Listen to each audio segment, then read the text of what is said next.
So it's now my pleasure to invite Blair Glencorse, co-CEO of the Accountability Lab. Blair.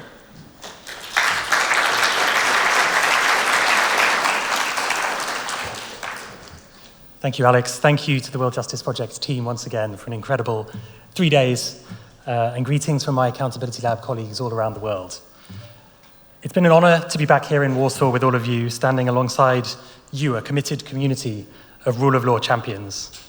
As we've heard repeatedly at a time when civic space is shrinking, institutions are under siege, and trust in leadership is crumbling, the forum has reminded us that our best defense is not just technical legal expertise. It is, as Udo said, a collective courage. I'm leaving energized and inspired, and I've heard from many of you that you're doing the same. From our perspective at Accountability Lab, I think there are three core takeaways from this year's forum. Firstly, reversing the rule of law recession is not just about legal systems, it's about rebuilding trust through accountability.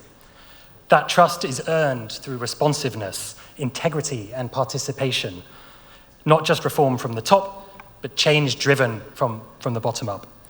This means we need to focus on norms as much as institutions. Second, particularly young people must be at the center of our efforts. We heard again and again that the next generation isn't just demanding better governance, they're building it.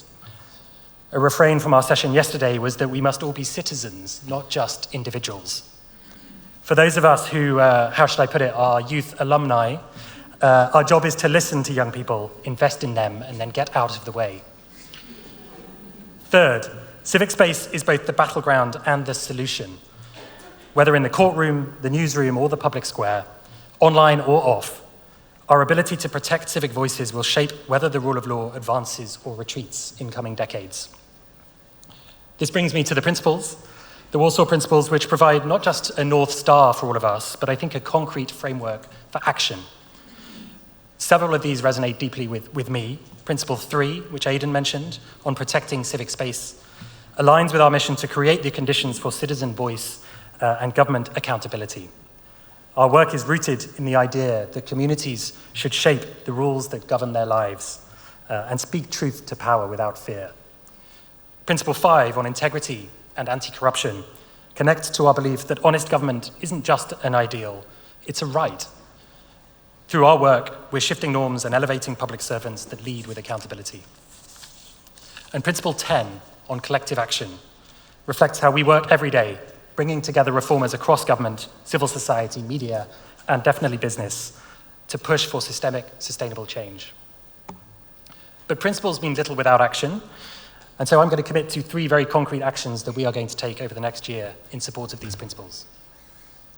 First, we're going to build out our efforts to support civil society to ensure organizational transformations and synergies through a new facility that we're calling Civic Strength Partners. This effort has the financial and technical expertise to support partnerships, mergers, project handoffs, and other organizational transformations to ensure that we can protect the value and assets within civil society at this difficult time. If you're in need of this kind of support, please reach out to us. Second, we're going to invest in new civic technologies that can support justice and the rule of law through a new entity called AL Ventures. We're working to drive private and startup capital into tools that can open budgets, track procurement, and allow citizens to report on the issues that they face. These efforts will make data more usable, accountability more visible, and our movement more sustainable. Third, we'll continue to push for accountability through our translocal network of accountability labs around the world.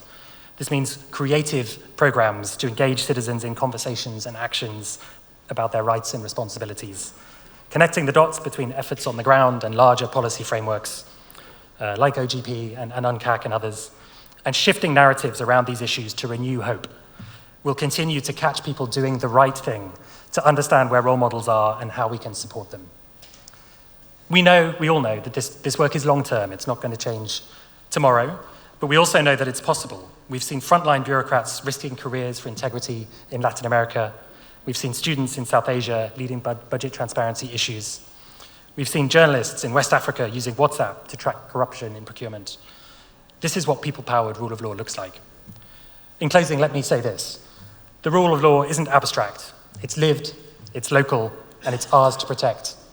At Accountability Lab, we'll keep showing up with humility, with urgency, and with the belief that accountability isn't about blame, it's about building the future we all deserve. Thank you.